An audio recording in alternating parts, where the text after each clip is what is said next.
Everybody, this is Jim at SP500chart.com. It's about 7:30 on Sunday evening, November 15th, 2015. We're going to take a look at what happened in the past week and what it might mean for us as we start this week starting on November 16th, Monday, November 16th. That's tomorrow.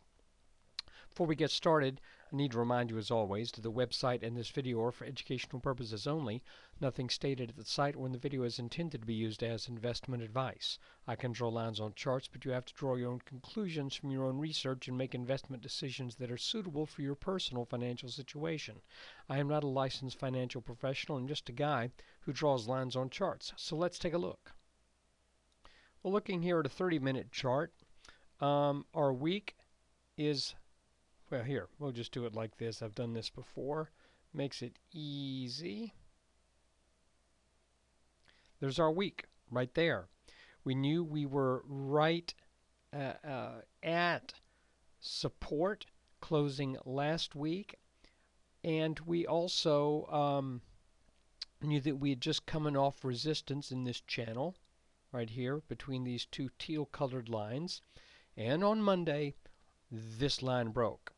Now, before you get mad at me and say, but we closed the week at support. Sure.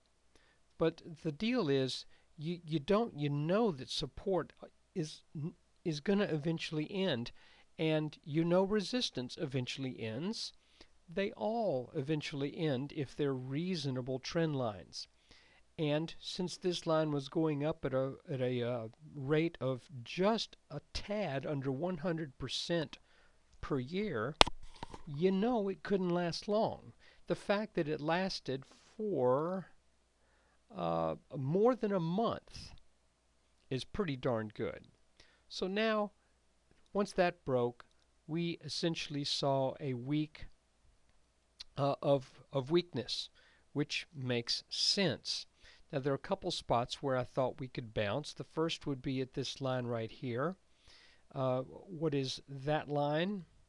Well, that line is the extended neckline from our Head and Shoulders top back from earlier in the year. Actually, it formed from late winter all the way through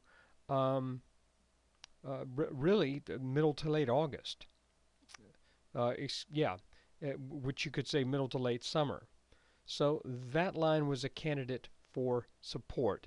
It flunked the test. Now, in all fairness, we had some news events that took place on Friday. I don't remember exactly what time the Paris terrorist attacks took place, but I just don't know. But I believe it was, since one of them was at a concert, and that's what, 8 hours ahead. I think it's about 8 hours. Someone correct me if I'm wrong. Roughly 8-9 hours ahead. Then that took place at some point during the session, and so that really kind of pushed things down. However, this extended neckline broke right at the outset. So, does that mean we give up at this and go, oh no, the wheels are coming off? No, because we've got two other decent lines where we could expect a bounce. One is in this descending resistance line that we broke out over back on the 22nd of October, and the other one is our mid double dip peak right here. Now here's what's interesting, and I mentioned this before, is that we have this strange broadening pattern here that looks like a megaphone that's pointing downwards. There's the support line, and there's resistance. That is, I've said all week long, that is not a typical pattern. That's a kind of an odd thing, frankly. And I'm going to do something I normally don't do, but I'm going to show you a real-time chart of the futures market right now. I'm just going to pop it up here on the screen, and I want you to see what's happened so far Sunday night in the futures. Okay, here's a real-time futures chart. I know it's ugly, it doesn't fit the page or anything like that. There's that same megaphone pattern, and we actually opened the futures tonight underneath this line. So it'll be interesting to see how things develop through the night with the open of the European markets, and so this could be very interesting. This already speaks of an increasing amount of emotion as we went from fairly small moves to now much larger scale moves. And that's why it's called a broadening pattern. It's getting broader and broader as it goes. Usually, a bullish pattern would be just the opposite. Is you would start out kind of with a good bit of volatility, and then you would work that out as you got further and further down. That's a descending wedge. This is the opposite, but it is a rare pattern. That's the point that I'm trying to get across. So it appears right now, if the markets were to open at this instant, it looks like we would probably gap down underneath this descending support line. And just as I pointed out that this line right here was ascending at an almost 100% rate of return, positive rate of return, I think we need to be fair. And let's point out that this line is descending at about a 70% loss. In other words, if we were to look at the value here on November 4th, and if this line continues to be followed for 1 year, we'd come back later and we would find that the S&P would be trading at about 600. That's not going to happen. So this is also a steeply descending line. It is actually descending more steeply than this one was ascending. You might say, well, wait a minute, this one's going up at 90, almost 100%, and this one is going down at 70%. Well, keep in mind that the percentages when you're on the losing side of a trade are not really equivalent in terms of the slope as when you're on the winning side of the trade. That aside, we also looked at this past week and thought maybe this is a head and shoulders top.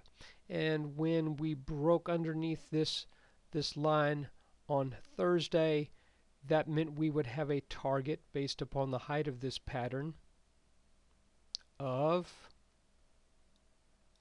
let me get the correct tool here, of about 2023, 2024, and where did we close? 2023. So this has done all it can be expected to do, but there could be more downside. So how did the week go? Well, when we broke down underneath this ascending support line, even though we didn't get to that 1% margin until Wednesday, that was kind of the heads up that we would be in for a losing week. And you'll also remember that Monday, Tuesday, and Wednesday we identified what appeared to be a bear flag outlined between these two blue lines right here. That turned out to be the correct call.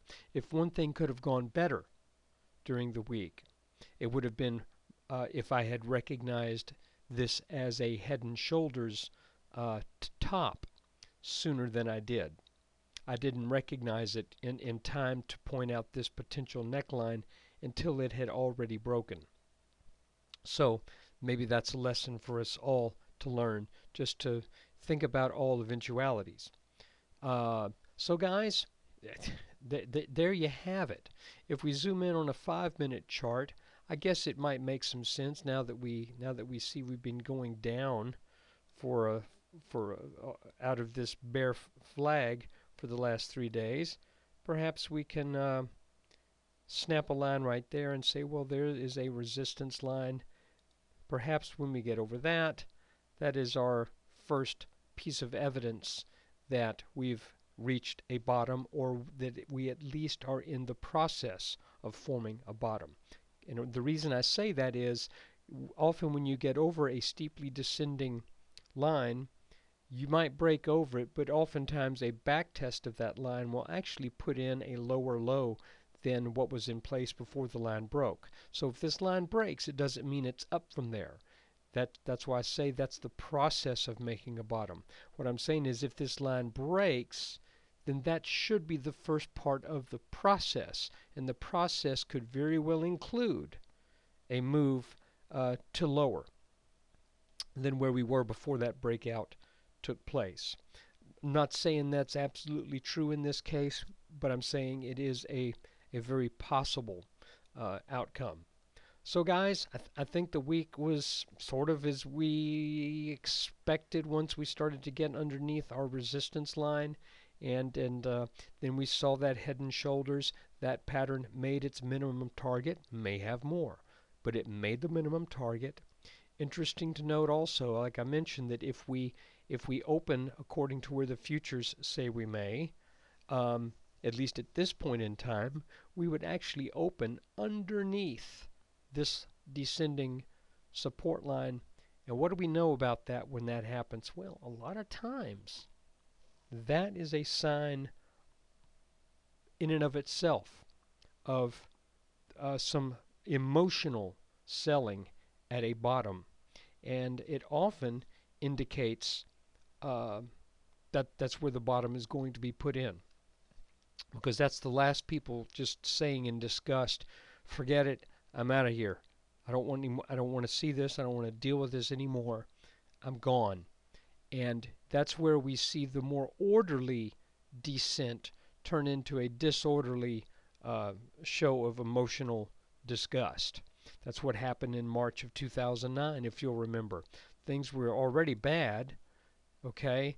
But then we got to this thing right here, and it was like, just forget it. As a matter of fact, that happened for months. We were in a descending trend back in 2007 and through much of 2008, and then it all just broke loose. I'm not saying that's what's going to happen right here, but you can see that that oftentimes that is the sign that the turn is about ready to be made. So, if we get over this line, that should be the beginning of a bottom to rally us back up. We are right over two lines of support that I think either one of them could work. The two of them together, you would think they would work. You would think this would work too, because this is a short-term support line right here. Like I said, right now if we open, we would open about right here at about 2008 or so. So I'm kind of hoping that doesn't happen, that maybe the European markets find some support prior to Mars open, but hey, it's anybody's guess at this point.